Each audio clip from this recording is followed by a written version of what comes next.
Morning. Oh, there's Brad. Good morning, Brad. How's your spring break trip with the family? Been great. Loving the lake, lots of fishing. Really can't complain. Awesome. Awesome. Good morning, team. I pulled this group together so we could discuss an important opportunity that Susan flagged. As you know, she's been working on the most recent corporate impact report that's going to be released next month. Sustainability is continuing to make headlines more than ever, but regardless of the shifting policies of public debate, it has always been and will continue to be central to Garmin's mission, empowering people to explore the outdoors. That being said, we honestly haven't had a clear, unified strategy for communicating our sustainability efforts externally. As Susan, Brad, and Kevin have worked to produce the corporate impact report this year, I just want to make sure that we are getting the word out and communicating our sustainability initiatives effectively. Susan, I'm going to turn it over to you to provide more context. Thanks for the setup, Cliff. As I've dug into our current initiatives, one thing is clear. We're making a real impact, but we're not telling a cohesive story. Our sustainability efforts are strong, but they're scattered, making it hard for us to tell a compelling narrative and even harder for our customers to see the full ecosystem. People care deeply about this, and we have an opportunity to not just align our messaging with their values, but with how sustainability is a core pillar of our brand identity. With the report releasing in a few weeks, I'd love to hear your thoughts on how we can bring this to life. I completely agree, Susan. My team has worked tirelessly to drive these goals Cliff set forth for Garmin, but we're not connecting the dots for customers. And you've made it clear to me that as we ran these numbers for the impact report, it's a gap. Absolutely. To tell a stronger story, we need to unify our messaging around key themes that resonate. Brad, how do you feel about increasing our communication as it aligns to sustainability in our operations? Yeah, I mean, sustainability isn't just nice to have anymore. It really is embedded into how we operate. And we've built vertical integration from sourcing materials to manufacturing and distribution. We've already built efficiency in-house and environmental responsibility into our processes. The key now really is making those efforts more visible to our customers. Exactly. So, yes, we've made these significant measurable progress. Like we keep talking internally about reducing our carbon footprint and production waste, improving all these energy efficiencies, and the success of advancing our circular economy by integrating recyclables also into our design process. But again, if we don't communicate these efforts effectively, they continue to go unnoticed. Yeah, I mean, we know that we design durable products that reduce waste, prioritize responsible sourcing, and continuously optimize our supply chain to minimize our environmental impact. But by aligning sustainability with every stage of our operations, and not communicate that, we're not meeting expectations. So we are reinforcing Garmin's leadership. Ultimately, our goal is to reinforce Garmin's leadership as a brand that truly integrates sustainability into its core business. Sounds like we're aligned here. By communicating how sustainability is a pillar of our brand story, we can show customers that Garmin isn't just talking about sustainability. We're leading by example and making a real impact. And we're leading the industry in our commitments as compared to some of our competitors.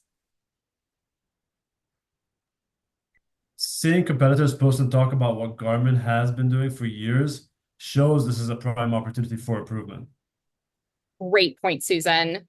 So, yeah, Garmin has been ahead of the curve for years. But you're right, we don't share the benefits of our dedication to sustainability. For example, our commitment to reduce plastics and utilize all that recycled content in our packaging. Like our new wearables boxes only use recyclable fiber alternatives, no longer plastic or foam. This isn't just about marketing, it's about owning our leadership position and telling an authentic story that connects sustainability to everything we do, from product design to operations and beyond. So, Susan, what are you thinking we should do here? I need some options for Doug and I to react to. Cliff, I've got a list, but ideally we launch our communication strategy by highlighting our current trade-in and recycling program, which is Garmin Renew, allowing customers to trade in old tech for discounts on Garmin products. This would come to life through a 12-week global PR campaign, influencer campaign, and major brand partnerships to bring the story to life across mediums and audiences. We will integrate comprehensive marketing research to measure success and consumer perception. Then we'd embrace a phased rollout of our other sustainability initiatives to build awareness and create storytelling opportunities. There is clearly a ton of potential value here. I want to make sure that we're going to balance we need to balance that with the costs. Doug, how do we approach the financial aspect of this initiative? What cost should we anticipate, and what kind of return can we expect? Well, from a financial standpoint, I'm weary. Highlighting the Garmin Renew program will generate intangible benefits like increased brand perception, which is not a guarantee, and it might be a few years before we see a tangible ROI. Instead, we could be using the same spend on something that's guaranteed to generate a return that can come in the same period that the capital is spent. I'm not sure how much investment you're seeking, Susan, but keep in mind the cost of capital may be higher since the net present value is expected to be secured a few years into the future at minimum. Sure, it's going to be challenging to measure the success of sustainability marketing. We've had this conversation many times before on other initiatives. Quantifying ROI on something like brand perception is not straightforward. And we know that this isn't going to fit nearly into the fiscal year, Doug. But if we look at the indirect benefits, improved customer loyalty, higher brand value, and stronger attraction from sustainability-focused investors, it becomes clear that the long-term payoff is worth the investment. Wow. But is all this necessary? We've always focused on what we do best, our products. Why this now? My thoughts exactly. And will the long-term payoff be worth the investment? That's debatable. I'd have to see calculations, Susan. We should be estimating what kind of increase in customer lifetime value we can expect, especially in comparison to a hopefully lower customer acquisition cost through word of mouth to really measure impact over time. Sure, that makes sense. Nonetheless, I could get on board if we agree that we could address communications around the Garmin Renew program without incurring substantial increases to cost of goods sold until we see what impact this has. It sounds like we could. I'm assuming we're thinking of fixed costs that might increase our SG&A. Yeah, Doug. At minimum, to be successful, I'm expecting to have to increase expenses for content creation, digital campaigns, and potentially enhancing our in-house capabilities too, even for a scaled down approach. Yeah, I probably need to look into the level of effort required to increase our global sustainability reporting to support this effort specifically. And potentially if we need to adjust our practices, like to trace these recycled goods for consumers as we report that out. Also, if we need to additional budget around staffing or if any professional development might be needed. Yeah, I get it from everyone's perspective.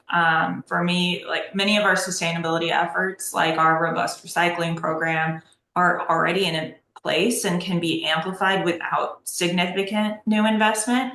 And let's remember, like sustainability has always been built into our process. It's not an added cost passed on to our consumers or anything like that.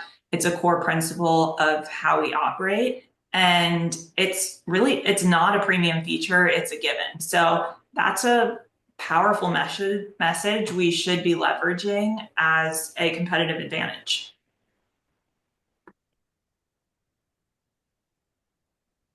So there wouldn't be any trade-offs between social impact and the efficiency of our operations. No, I really want to reinforce here that we've already made strong sustainability practices embedded in our operations. Like our vertical integration is a key part of this because it seeks to minimize waste through efficiency. So rather than a complete overhaul, we should focus on amplifying and optimizing what's already working. But I mean, I agree that we do need to be prepared to scale these efforts, which naturally would be an incurred cost we'd have to explore. Yeah, Brad, let's partner here on determining what or if any changes might be necessary or what they might look like, especially in that 5 to 10 year goal in sustainability per segment. But I really do think this is where Susan's ideas come in. I definitely think of this as a gradual timeline, guys. First, can we see if increased investment in the Garmin Renew communications has a good ROI? That includes, did we increase sales? Did we make the cost of acquisition lower through word of mouth? And lastly, were there substantial increases in sales from returning customers indicating CLV growth? Then we could think about scaling operationally across other initiatives. Future forward, though, I do agree we have to think critically about where to put our capital to be efficient. Similar to our increased investment in 2024's R&D expenses, we should continue to make choices that always enhance our product's innovation first and foremost, and just so happen to use green technology. I love how we're thinking about this. Now, how do we ensure this isn't just a one-off initiative? How do we leverage communicating our investment in sustainability as a lasting part of our strategy, which is, of course, to be an enduring company and remain competitive? Slow down, Cliff. Yes, we should consider the long-term value of our sustainability initiatives, but we also need to think of what part of our brand is going to bring the most financial results. And that continues to be our products. I know I mentioned the cost implications, but we also have to think about the allocation of time. Arguably, a more important resource, even if we do generate a slight bump, is the juice worth the squeeze? The key is embedding sustainability storytelling into everything we do. Our messaging should align with our core purpose, which is helping people connect and protect the outdoors. Connect with and protect the outdoors. By consistently reinforcing this, we'll strengthen customer loyalty and solidify Garmin as a leader in responsible innovation. We also need to communicate our goals to back up this story. Like, for example, our 2030 carbon footprint reduction target should be a key pillar in our sustainability messaging. And to circle back on what Susan had said at the start, all of our consumers should be aware of our buyback program. Setting these clear benchmarks and sharing progress towards our goals and successes transparently will reinforce our commitment as a brand to sustainability. Totally. And I don't know how many more ways I can say it, but sustainability isn't a separate initiative. It's how we operate. And we've already built efficiency, responsible sourcing, and waste reduction into our processes, but now we need to make those efforts work harder. And instead of adding costs, we should focus on optimizing what we're already doing and maximizing the lifespan of our products. And I mean, this approach ensures that sustainability remains a core strength of Garmin and not an added expense. Well said. We're coming up on time here, folks, and I have a hard stop. Susan, what are the immediate actions we need to take when we leave here? So Brad, Kevin, and I can circle back to continue our discussion on the Garmin Renew program, specifically selecting a market, developing a pilot program, and a proposal for different levels of budget allocation to ensure we can all come to an agreement. Then we'll develop a communication strategy that includes a content calendar, measurable goals, and performance metrics. Susan, I'd like to work with you on those budget proposals. I definitely want to see enough flexible overhead budget proposal for this Garmin Renew communication initiative before providing my final recommendation. I'll also pull you in to work through how we can calculate potential ROI projections. As a team, we'll need to figure out where we're going to pull from to cover these increases to marketing and the sustainability teams, which fall within SG&A. Typically, trade-offs are linked to R&D. Mm. So as a product-focused company, let's keep these implications in mind. Okay. I'll look into what costs, or if we can do no cost, that might be needed if we were to enhance our data reporting around this specific initiative in the recycling. just to make sure that my team kind of continues to provide those necessary metrics on our sustainability efforts, especially to support this pilot and our goals. So we can kind of continue to integrate these into our narrative consistently while we look to the future. Brad, you're on mute.